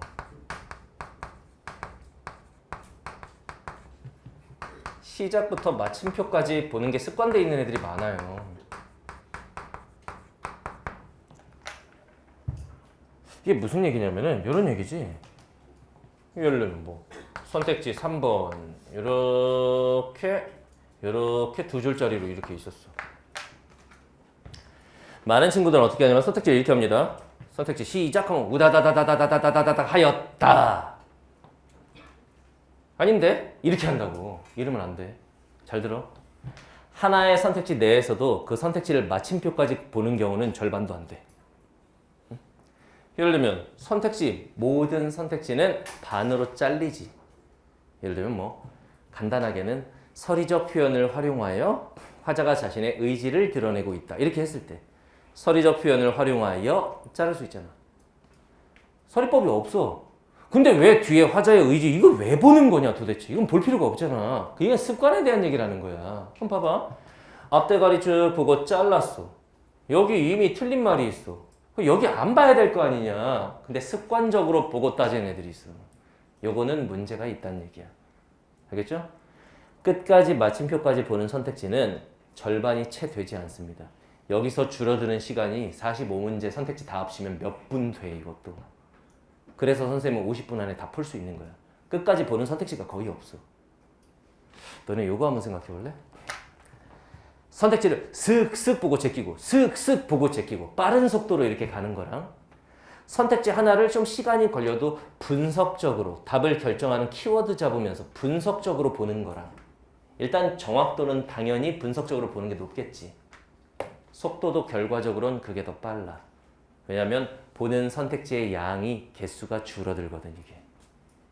너네 그냥 슥슥 보고 제끼고 슥슥 보고 답 쓰고 이러니까 아이 답 알고 넘어가는데 이 답 아니었잖아. 이런 사태가 벌어지는 거야. 선택지 하나를 볼 때 분석적으로 제대로 보는 게 결과적으로는 선택지 보는 개수를 줄이기 때문에 그게 더 빨라. 이거 명심해야 돼. 점수도 당연히 더 잘 나와. 알겠죠? 요거. 자, 다음 세 번째. 포기를 하면 시간이 줄어든다. 포기하는 것도 실력이다. 선생님 포기하라는 얘기인가요? 그렇다. 잘 들어. 선생님 명언을 하나 알려줄게. 제주도 지금 넌 공부를 왜 하냐? 대학 가려고 하지? 잘 들어. 공부를 하는 이유는 안 되는 걸 되게 하려고. 내가 할 수 없는 거, 풀 수 없는 걸 풀기 위해서 공부하는 거야. 잘 봐. 공부를 평소에 하는 건 안 되는 걸 되게 하기 위해서 하는 거야. 그리고 시험장에 가면 어떻게 해야 되냐면 안 되는 건 안 되는 거야. 이거 명심해야 돼. 시험장에서 내 능력 밖의 걸 해내려다 보면 그때부터 국어는 시험이 말린다. 안 되는 걸 되게 하려니까 거기서 시험이 골로 가는 거야 이제. 안 되는 건 안 되는 거야. 시험장에서는. 평상시에는 안 되는 걸 되게 하려고 공부하는 거고 시험장에선 안 되는 건 안 되는 거다. 이거 명심하세요. 근데 안 되는 걸 만났을 때 거기서 몰아서 다 틀리면 또 4등급이야. 어떻게 하라는 얘기냐면 잘 봐. 도저히 이해가 안 되는 지문은 이거 니네 한 두어 문단만 읽어봐도 알지. 한 두어 문단만 딱 읽어봐도 안 되겠군. 이 느낌이 오잖아. 전략을 수정해야 돼. 그 지문 때문에 다 망할 수도 있어. 이럴 때는 어떻게 하면 되냐면 살릴 수 있는 문제부터 그냥 살리는 거야. 이해가 안 됐는데 거기서 3점짜리 고난도 문제 맞으려고 하지 말고 시험장에서는을 말하는 거야. 도저히 이해가 안 되면 살릴 수 있는 문제라도 살려. 여기서 살릴 수 있는 문제라고 하는 건 지문 이해와 관계없는 문제. 지문 이해와 관계없는 문제.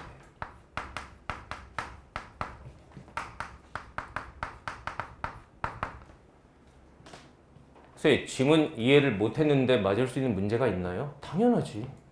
있어요. 하나도 모르겠어 무슨 말인지.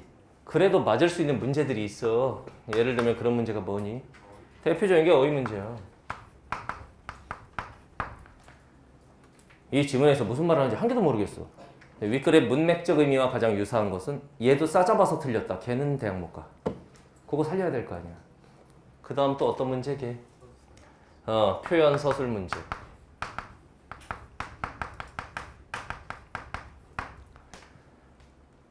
잘 들어? 내가 어떤 시를 읽었어. 뭔 소린지 한 개도 모르겠어. 근데 선택지를 보니까 대구적 표현을 활용해 이렇게 나와.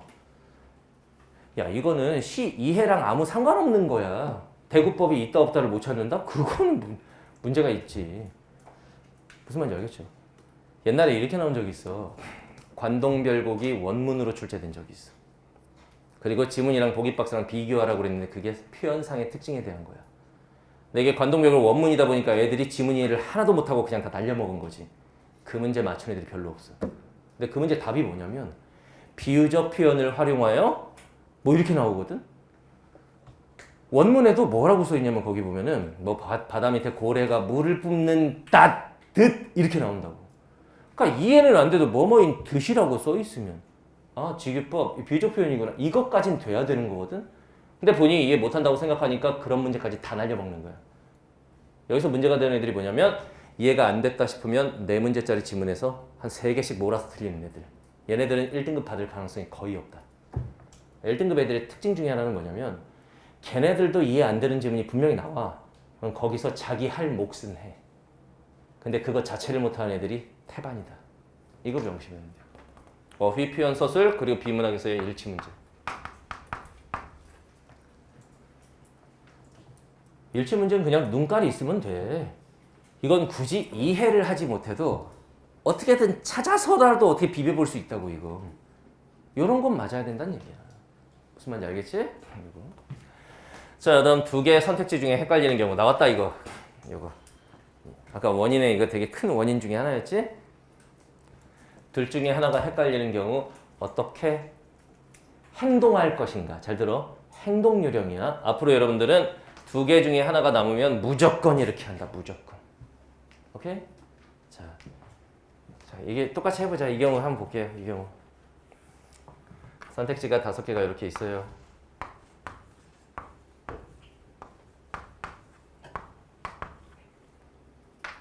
잘 따라다니고 있는 거야, 카메라는? 근데 여기를 가도 가만히 있고. 아, 미세 터치로? 여기 있으면 내가 나와?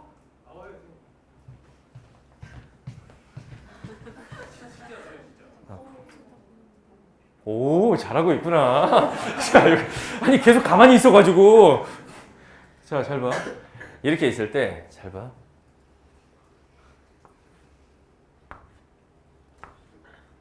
아, 또 이래. 씨발, 이럴 수 있잖아. 그때 잘 들어. 아무 생각하지 말고 일단 별표부터 쳐, 그냥. 이 순간에 해야 할 행동을 말하는 거야. 앞으로 여러분들 이거 습관돼야 돼. 일단 별표부터 쳐, 그냥. 한 방에 답이 하나로 결정되자면 그냥 별표야. 알겠지? 선생님, 별표를 10개 치면 어떻게 해요? 괜찮아. 야, 너네 국어 등급 따위가 얼마나 편한 과목인지 잘 들어봐. 특히 N생들은 공감을 할 거야. 작년 수능 1거시 연매 기준 84야. 이런 사태가 한 10번 벌어져서 별표칭 문제가 10개라고 치자. 10개. 근데 3점짜리도 있고 2점짜리도 있을 거 아니야. 뭐 2점 문항이 더 많잖아, 개수가. 근데 그냥 똑같이 2점과 3점 절반이라고 치자. 2.5점이라고 치자. 10문제 별표 쳤어. 하나당 2.5점이야. 곱하면 25점이지. 그런데 시간 없어가지고 둘 중에 하나 냅다 그냥 막 다 찍어서 10개를 다 틀렸어. 근데 나머지를 다 맞았어. 별표 안 쳤다는 얘기는 뭐야? 이 문제는 둘 중 하나 남지 않았고 특별히 고민되지 않고 무난하게 푸른 문제라는 거잖아. 걔네들은 별표 안 쳐 있으면 문제들은 맞아야지, 채점할 때. 근데 10개를 다 틀렸어. 그러면은 10개 쳤어도 75점이거든? 75점이 작년 수능 기준으로 3등급 꼭대기야. 3등급 꼭대기. 그럼 생각을 해봐. 둘 중에 하나 남겨놓고 냅다 10문제를 찍었는데 10개를 다 틀렸다? 이건 악마야. 얼마나 악마같이 살았으면 하늘이 안 도와주냐. 둘 중에 하나 남았는데 냅다 찍었다. 산술적으로 50%다. 그럼 너네 생각해 볼래? 10개 중에 냅다 그냥 막 찍어가지고 5개 맞았어. 물론 전제 조건은 둘 중에 하나의 답이 있어야 돼. 이렇게 해놨는데 답이 4번이야. 그래놓고 나한테 지랄하면 이건 할 말이 없어. 냅다 찍어도 50%지. 그럼 10개 중에 5개 맞았다고 쳐봐. 2.5점 곱하기 5문제 해봐. 12.5점이야. 그럼 별표 안 친 거 75점. 12.5 더하면 87.5. 1등급이야 이거. 이렇게 생각하면 등급 따위가 어려운 게 아니야. 근데 왜 그게 안 되느냐? 이게 습관이 안 돼 있어서 그래. 무슨 말인지 알겠죠?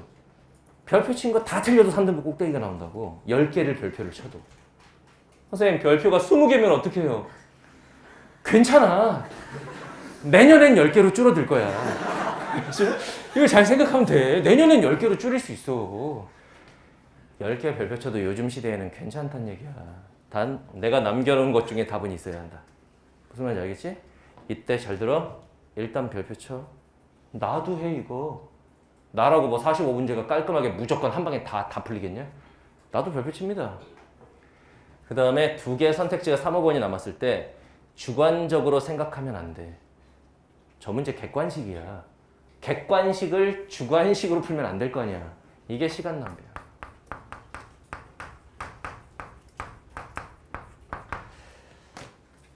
자, 선생님이 행동하는 걸 잘 봐봐.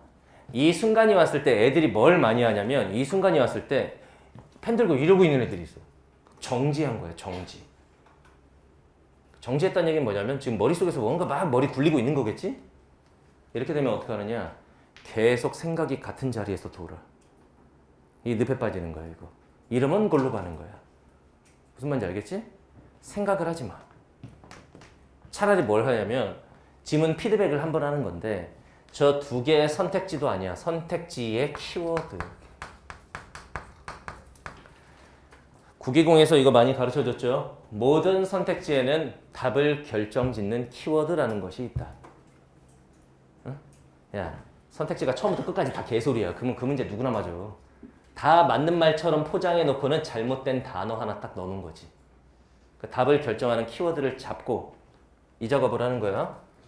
자, 선택지가 이렇게 있었어. 답을 결정하는 키워드를 딱 잡고 이 키워드를 지문에서 그냥 찾아. 생각하지 말고 지문을 봐. 지문을 보고 찾아. 그냥. 알겠지? 생각하지 말고 저 키워드 관련 내용을 지문에서 찾아. 그리고 그 키워드가 들어있는 문장을 읽어버려. 그러면 답이 금방 나올 수 있어. 생각하면 아무리 생각해도 답이 안 나올 거야. 무슨 말인지 알겠지? 이 작업을 하고. 이 작업을 했는데 안 풀렸다. 풀지 마. 그거는 네 머리를 벗어나는 문제다. 그냥 시험장에서 깔끔하게 인정하는 게 낫다. 이렇게 키워드 잡고 지문 봤어. 키워드 잡고 지문 봤어. 안 돼. 하지 마. 그냥 넘어가. 풀지 마 이거. 이걸 잡고 늘어지는 순간 이 문제가 너네를 나락으로 보낸다. 알겠죠? 안 되는 거야 그냥. 그리고 시간이 남으면 그때 다시 봐. 이게 효율성이 이거지. 잘 들어. 수학 22번이야. 손도 못 대겠어. 못 풀겠어. 그거 찍었어. 틀렸어. 시험이 끝나고 나서 다시 한번 풀어봤어. 22번. 그게 풀리냐? 그거 어차피 못 풀어. 근데 국어 영역은 시험이 끝나고 나서 틀린 문제를 다시 풀어보잖아. 아, 나는 진짜 병신인가? 막 이런 생각 들 때가 많아. 다시 보면은 아까 그렇게 안 보이던 게 그냥 보여. 막 지문에. 이게 왜 그러냐면 마음이 편하니까 그래. 잘 들어. 우리의 1차 목표는 일단 45번까지 다 푸는 겁니다. 별표가 10개가 있어도 된다고. 다 풀고 나잖아. 아, 일단 됐다 하면서 안도감이 들어. 안도감이 들었는데 7분 검토 시간이 남았어. 그때 이제 어디로 가야 되냐면 별표 친 애들을 가야 돼. 이것도 문제야. 시간이 남았는데 지가 어디로 가야 되는지 모르는 애들도 있어. 그 시간을 효율적으로 써야 될 거 아니야. 그래서 별표 치라고 그러는 거야. 시간이 7분 남았으면 별표만 따라다니면 돼. 별표 치러 딱 이 문제로 가잖아. 일단 다 풀어서 마음이 편하기 때문에 아까 안 보였던 게 보이기 시작해. 마치 시험 끝나고 다시 풀어보면 답이 보이는 것처럼. 이렇게 하면 너네 지금보다 훨씬 많이 맞을 수 있어. 일단 이렇게 해야 돼. 무슨 말인지 알겠지? 그리고 시간이 안 남았다. 10문제 다 찍어도 돼. 냅다 찍는다. 근데 이때 찍을 때 확률은 높여야 되잖아 우리가. 그래서 우리가 어떻게 하기로 했지? 제일 긴 거 써 그냥. 장난치는 거 아니야. 남은 것 중에 제일 긴 게 답이다.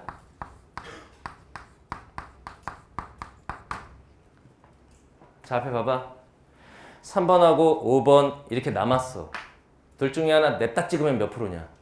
50%잖아. 근데 이 경우에 5번이 기니까 그냥 5번 써. 이렇게 되면 답 맞을 확률이 75% 이상이 된다. 선생님도 전국모의고사 출제하고 막 그랬었잖아. 문제 낼 때 보면 어떻게 된다고? 답에 해당하는 선택지. 그것도 3점짜리 문항에 답에 해당하는 선택지를 쓸 때는 머리 굴려갖고 쓰는 거잖아 이걸. 쓸 땐 사람이 어떻게 돼? 정성을 들이게 된다. 정성을 들이게 되면 어떻게 돼? 말이 많아져. 길어져. 그냥 이거 쓰면 돼. 그래도 50%보다 확률을 훨씬 높일 수 있다. 역대 기출 한번 니네가 봐봐 어떻게 돼 있나. 알겠죠? 이렇게 하고. 자, 그다음 네 번째 출제 요소를 생각하면서 지문을 읽어라. 지문 독해할 때 어떻게 시간을 줄이느냐. 자, 선생님이 수업 시간에 여러 번 하는 얘기죠. 글씨를 읽는 것과 내용을 읽는 건 천지 차이다. 별표 치고.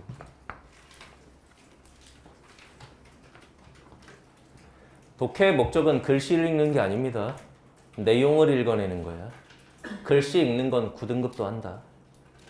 1, 2등급이 뭐가 다르냐? 내용을 읽는다라는 거야. 내용이 뭐냐 도대체 내용. 이게 요거야 출제 요소. 얼른 봐봐.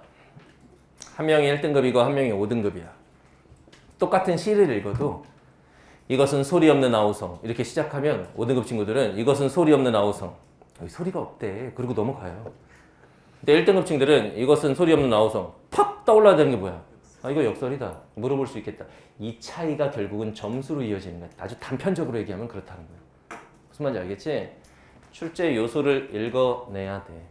그러려면 각 영역별 출제 요소가 뭔지를 알아야 되는 거고. 알겠죠? 자, 다음 지문 읽으면서 문제로 나올 것 같은 그 출제 요소들은 좀 시각적 표시를 하는 것이 좋다. 다시 볼 때 그 부분 빠르게 보면 되니까. 그래서 너네 밑줄도 치고 뭐 그러는 거잖아. 잘 들어. 습관적으로 밑줄을 쭉쭉쭉쭉 치고 있는 건 독해력 향상에 도움이 되지 않는다. 핵심적인 것만 딱딱. 알겠죠? 그 정도 표시하는 거고. 자, 세 번째 이 얘기 잘 봐. 세부적인 내용이 기억나지 않아서 지문으로 되돌아간다? 아, 특정 선택지가 기억이 안 나. 선택지 1번, 선택지 2번 잘 제끼다가 3번 관련 내용이 기억이 안 나. 지문 다시 봐야겠어. 당연한 겁니다.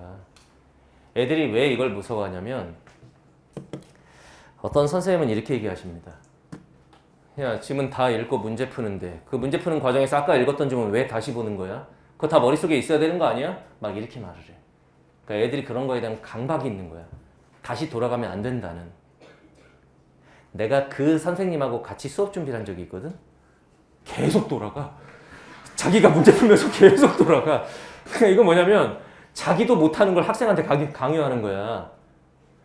선생님이 모의고사 해설 강의 같은 거 준비할 때 나도 문제 풀 거 아니야. 내가 지문 돌아갈 것 같아? 안 돌아갈 것 같아? 날 무시하는 거야 지금? 돌아가요. 문학 지문은 안 돌아가. 한번 읽으면 그냥 딱딱딱딱 쓰고 넘어가. 근데 비문학 광학 지문이고 정보량이 많다.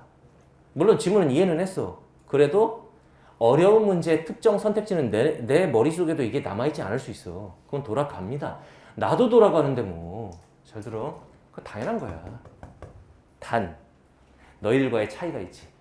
내가 특정 선택지에서 돌아갈 때 나는 어딜 가야 되는지 알아 이미. 아, 이거 아까 3문단 언저리에 있었지? 글로 가야지 뭐. 딱 날아가는데 4등급 이하 친구들은 어디로 가는 거야? 가자! 처음으로! 처음부터 가기로. 이건 문제가 있어. 그리고 빈도. 중요한 거 빈도를 줄여야 돼. 돌아가는 빈도를 줄여야 되는 거야. 완벽하게 한 번 읽고 모든 문제를 다 풀어야겠다. 이 생각, 그런 강박을 갖지 마. 돌아갈 수는 있지만 이런 차이가 있지. 시간 안에 다 푸는 애들은 봐봐. 5개의 선택지를 봤을 때 뭐 돌아가는 빈도가 거의 없거나 한 번 정도. 근데 시간이 부족한 친구들은 하나 정도는 제꼈는데 그 다음에 다시 돌아가고 하나 또 제끼고 그 다음 다시 돌아가고 그 다음 또 다시 돌아가고. 이 빈도의 차이인 거야. 그 빈도는 줄여야 돼. 어떻게 하면 빈도가 줄게?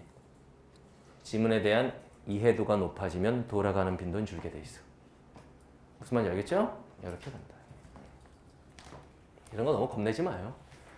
자, 다음 5번째. EBS 연계 지문을 완벽하게 공부해야 시간을 단축할 수 있다는 거 알죠? EBS 연계 지문을 공부하는 이유는 2가지입니다. 첫 번째, 문제 잘 풀려고. 정확도 높이려고. 아는 거 나오면 많이 맞잖아. 2번째, 이게 큰 이유인 거지. 시간 단축입니다. 시간 단축. 그래서 기출 3회독, 기출 5회독 지옥을 맛보게 될 거야. 근데 EBS를 안 했다? 얜 지옥으로 간다고. EBS를 잘 해둬야 되는데 요즘 애들은 그냥 지금 시대가 어느 시대인데 기출만 하면 되는 줄 알고. 야, EBS 체감 연계율이 점점 어떻게 되고 있어? 높아지고 있어. 나라에서 의도적으로 EBS 체감 연계를 높인다고. 근데 어서 이상한 소리만 주워 들어가지고 기출만 3회독 제대로 해도 국어는 1등급이 나온다. 개소리 하지 말라 그래. 지금 시대가 어느 시대인데 EBS를 안 할 수가 없는 시대야. 해야 돼. 해야 되는데 어느 정도 하란 얘기냐? EBS 문학 같은 경우에는 효용성이 가장 높죠. 체감 연계율이 높지. 무슨 말인지 알겠죠? 왜? 원문을 훼손해서 출제할 수 없으니까. 원문을 그냥 실어 놓는 거잖아. 소설 같은 경우에 다른 부분을 출제할 수는 있지만 원문을 훼손할 수는 없다고. 시 같은 경우에는 그냥 갖다가 인쇄 그냥 해갖고 문제 내는 거고. 문학의 효용성이 가장 높을 텐데 문학은 최소한 3회독 정도는 하셔야 됩니다.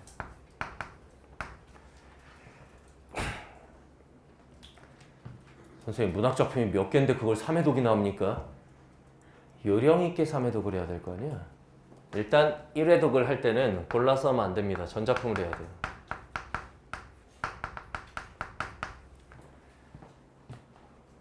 우리 EBS 다 했잖아. 전작품 다 했지. 1회독. 그 다음 두 번째 볼 때는 2회독 때에는 전작품을 다시 다 보면은 시간 낭비가 너무 심하잖아. 이때는 약간 좀 중요 작품 중심으로.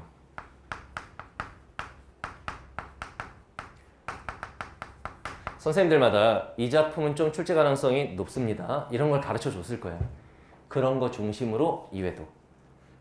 선생님 수업을 들은 친구들은 선생님 별표 1개부터 5개까지 출제 가능성을 표시해놨지. 6평 때 기가 막혔죠? 내 작품 연계됐잖아, 문학. 100% 적중이지. 그 중에 내 작품 중에 3작품이 별표 5개짜리가 나왔지. 한 작품은 별표 4개짜리. 선생님 막 수업 시간에 장난치듯이 별표 하나짜리 야 나오면 내가 어떻게 한다고 그랬어? 은퇴한다. 안 나오잖아. 걔네를 다시 볼 필요는 없어. 무슨 말인지 알겠죠? 그래서 중요 작품 중심으로. 그 다음에 이제 수능 보기 직전에는 최중요 작품. 선생님 책 기준으로는 별이 5개짜리. 거기서 6평 다 나오는 거 봤지? 최중요 작품 중심으로 한번 해서 3회독 정도는 하고 가야 된다. 알겠죠? 자, 그 다음에 EBS 독서 영역. 요즘 애들 이런 애들 많아요. 선생님 독서는 기출이죠. 독서를 무슨 EBS를 해요. 지옥을 맛보게 될 거야. 나라에서 작년에 6평 때 킬러지문 킬러문항 출제하지 마. 플러스 덧붙인 게 EBS 체감 연계를 높여. 이거였는데. 문학에서 체감 연계율은 문학은 더 높일 수가 없어요. 비문학인 거지. 비문학은 그동안 아이들이 체감 연계를 못하던 영역이었는데 거기를 체감 연계를 확 높여버린다는 건 뭐야? 지문의 싱크로율을 높여버리는 거야. EBS랑 진짜 지문 내용이 되게 비슷해. 예전에는 그냥 소재만 따다가 글을 완전히 다르게 썼다면 글을 다르게 쓰는 건 똑같은데 싱크로율이 40% 이상으로 간단 말이야. 그래서 독서 영역에서 한번 그 지문을 보내와 태어나서 처음 보는 애가 완전히 갈리게 이렇게 만들어버려. 자, 작년에 수능시험 1컷 84였지 엄매. 문학은 7개의 지문 중에 3개가 연계였어요. 비문학은 출제되는 지문 자체가 4개지. 4개 중에 연계 지문이 몇 개였다? 4개. 100% 연계. 독서론까지 싹 다. 올해 6월 평가원 모의고사 기준으로 4개의 지문 중에 몇 개가 연계였다? 3개. 진짜 하나는 아니네요. 하나는. 그 하나가 독서론이야. 독서론도 연계해야죠. 수능 보지 마. 독서론 연계하든 안 하든 뭔 상관이야 그거는. 나머지 어려운 지문 3개가 싹 다 연계인데. 너네 A어 지문 그 가나형 지문 너무 어려웠잖아. 그 가에 있는 A어에 대한 내용은 수능 특강 실전편에 있는 내용 거의 그대로 갖다 놨어 그냥.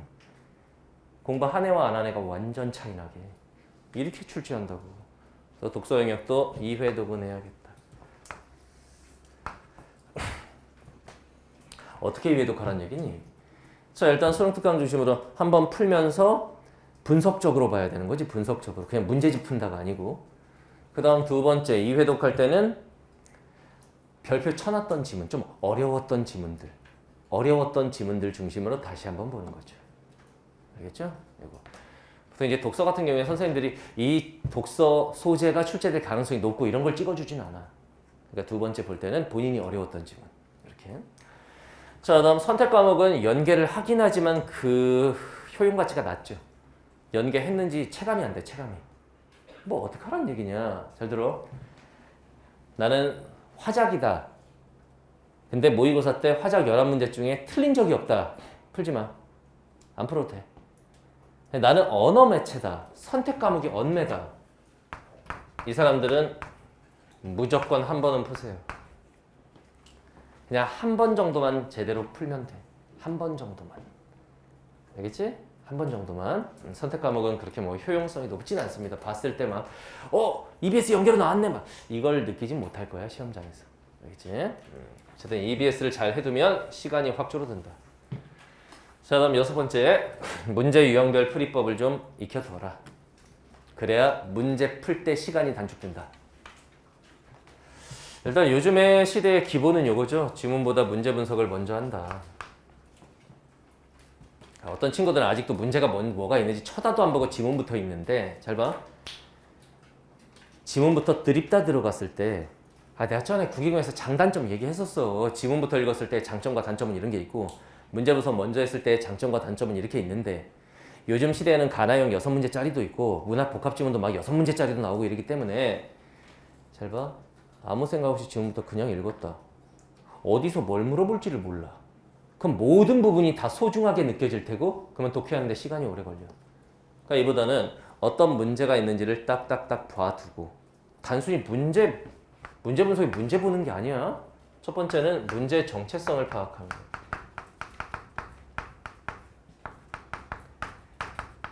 거야. 이 문제는 학자의 관점을 묻는 문제니까 결과적으로는 일치 문제구나. 나의 생각보다는 지문에 있는 내용을 그대로 가져와서 찾아서 푸는 것이 좋겠다. 뭐 이런 식으로. 그 다음 두 번째, 풀이 순서.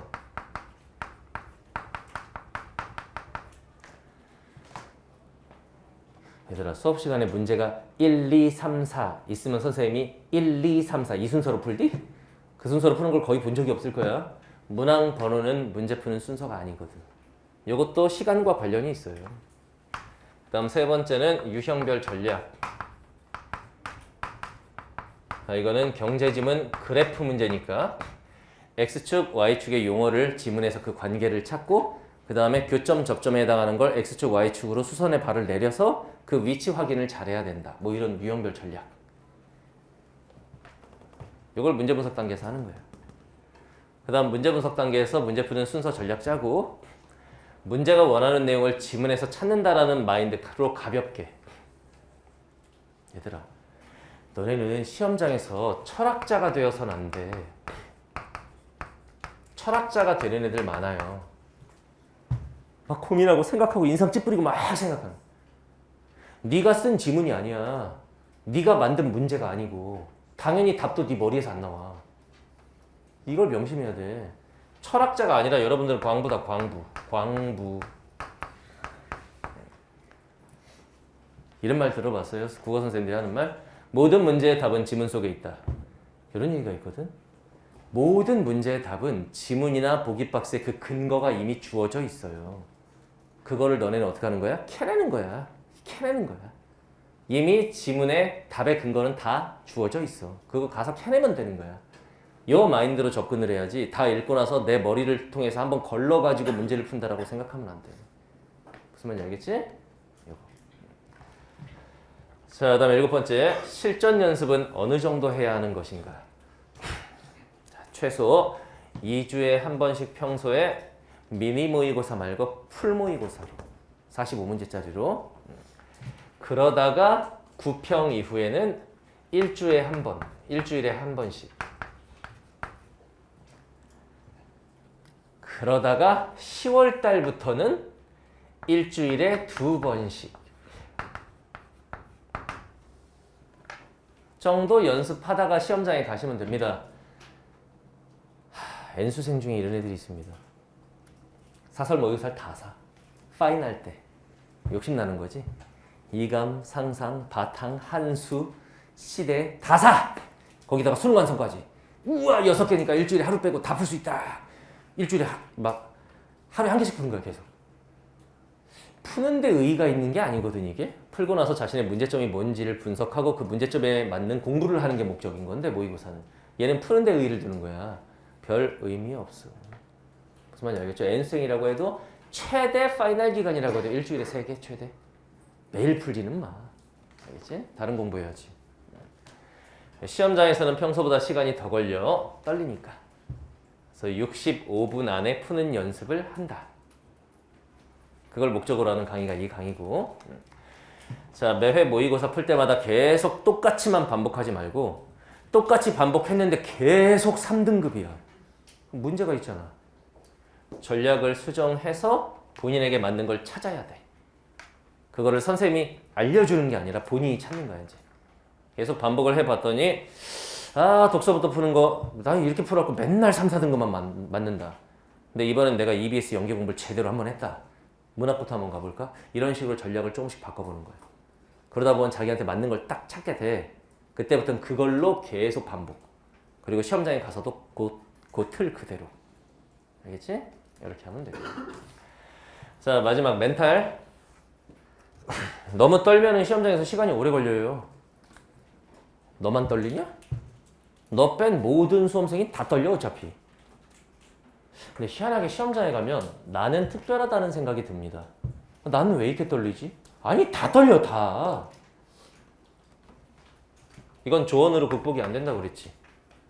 선생님 저는 혼자 풀면은 1등급 점수 나오는데 시험장에서 애들하고 같이 풀면 맨날 3등급으로 떨어져요. 왜? 너무 떨려서 이게 잘 집중이 안 돼요. 이런 애들. 어떤 애들은 옆에서 이거 페이지 넘어가면 요 소리. 그래서 벌써 넘겨? 막 이러나 봐. 그럼 네가 먼저 넘겨. 주변을 다 발라버려 그냥. 막 시험 시작하면 막 넘겨. 봤냐? 막 이러면서 너는 이제 딴 거 해. 얘들아 너무 떨린다. 선생님이 그랬지. 이건 조언으로 극복이 안 된다고. 알겠지? 선생님 저 너무 떨려요. 떨지 마. 평소 네 실력대로. 평소에 뭐 집에서 풀던 대로 풀면 돼. 그러면 네가 알겠습니다. 그게 되냐? 그거 안 돼. 재수생들은 재학생들보다 더 떨리는 게 정상이다. 왜냐? 자기가 노력한 것에 대한 보상 심리가 있어. 고3 때보다 재수할 때 공부를 훨씬 많이 했거든? 그러면 이 정도는 나와줘야 한다는 기대감이라는 게 있어. 그것 때문에 더 떨려. 어떡하라는 거냐? 선생님들한테 조언해달라고 하지 마. 어차피 그거 니네한테 씨도 안 맥히니까. 약 먹어. 써줄게. 삼진제약 안정액. 장난치는 거 같지? 옛날에 선생님 제자 중에 이런 애가 있었어요. 선생님 혼자 풀면 1등급인데 시험만 보면 3등급 아니면 4등급입니다. 왜? 너무 떨려서요. 뭐 조언을 해주고 싶지도 않았어. 어차피 조언해봐야 안 된다는 거 알거든. 약 먹자. 약을 알려줬어. 너네 너무 수능날 아침에 일어나서 엄마 나 어떻게 나 너무 떨려. 그러면 엄마가 약국 가서 뭐 사오시는 줄 알아? 청심환. 청심환은 문제가 뭐가 있어. 수면 유도 성분. 잘못하면 졸려. 거기서 수면 유도 성분을 걷어낸 약. 요거는 이제 뭐 큰 시험을 앞둔 당신에게 뭐 이런 식으로 홍보하는 약이거든. 나 여기랑 저거 뭐 없어?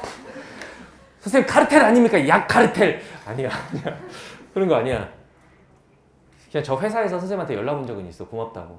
매년 이 얘기를 해주니까. 왜냐면 제자들 중에서 이 약 먹고 효과 본 애들이 실제로 많이 있어서 그래. 많이 있어서. 걔 맨날 떨어갖고 3등급, 4등급 나오던 애가 9월 평가원 때 또 그 얘기를 하길래 야, 약 먹어. 그 9평날 1등급을 받아갖고 왔어? 뭐 자기가 이거지. 쿵쾅 쿵쾅 이거를 좀 살살 이렇게 만들어주는 거야. 1등급이 나왔어. 수능날 또 먹은 거야. 수능도 1등급 나왔어. 이런 사례를 많이 봤으니까 얘기를 하는 거야. 알겠죠? 단 안 먹어본 애가 수능날 갑자기 먹으면 안 돼. 사이드 이펙트가 있을 수 있어요. 부작용은 모르는 거니까 9평 이럴 때 한번 먹어봐. 너무 떨리면. 부작용 없고 확실히 좀 신경 안정되는 효과가 있다. 그럼 수능날도 먹어. 수능날 도핑 테스트 하냐? 먹어도 돼. 알겠죠? 그냥 먹어. 그 다음 나한테만 어려운 거 아니야. 이건 뭐냐면 어려운 문제를 만났을 때의 마인드. 와 큰일 났다 막혔다 이러지 말고 생각을 이렇게 하면 돼. 킬러 문항인가 보다. 다른 애들도 다 이것 때문에 고생하겠네. 이렇게 생각하면 편해. 물론 너한테만 어려울 가능성도 있어. 근데 그렇게 생각하면 떨린다고. 요게 어려운 문제구만. 이렇게. 선생님이 제일 강조하는 거 항상 이거죠. 명언 하나 해줄 테니까 잘 들어. 평소 공부할 때는 욕심을 부리는 거야. 시험장에선 욕심을 버리는 거야. 이래야 결과가 잘 나와. 이거 거꾸로 하는 애들이 있어. 평소에는 욕심을 버려. 공부를 안 한다는 얘기지. 시험장에 가니까 갑자기 대학 가고 싶어. 막 욕심을 부려. 그러면은 망하는 거야. 평소엔 욕심을 부리고 시험장에선 욕심을 버리는 거야. 이거 명심해야 돼. 그래서 아는 것만 다 맞고 집에 간다. 이 마인드. 그래서 문제 풀다가 모르는 문제가 나오면 그럴 줄 알았다. 뭐 내가 다 맞을 리가 있어. 그냥 요 마인드. 펴펴 딱 치고 넘어가 버리고. 이렇게 해야 결과가 잘 나와. 국어는 너네가 잘 알겠지만 잘 나가다가도 특정 지문, 잘 나가다가도 특정 문항, 그 순간에서 시험이 말려버릴 수 있어. 그러니까 그런 것들을 없애려면 그냥 아는 거 다 풀고 집에 간다. 요 마인드로 시험 보면 됩니다. 멘탈적인 것까지. 알겠죠? 지금 오늘 이 총론에서 한 거 요거 이게 완전히 몸에 녹아 있어야 된다. 그 상태에서 이제 넘기면 영역별로 시간은 이렇게 단축한다. 이렇게 들어가는 거야. 알겠나요? 자, 이번 시간은 여기까지 하겠습니다. 아까 원인부터 해서 본인의 문제점 잘 체크하라고 그랬지? 그 오늘 내가 했던 많은 얘기들 중에 본인한테 걸리는 얘기가 상당 부분 있을 거야. 그거에 대해서 좀 고민하는 시간을 갖도록 하세요. 오케이? 다음 시간에 봅시다.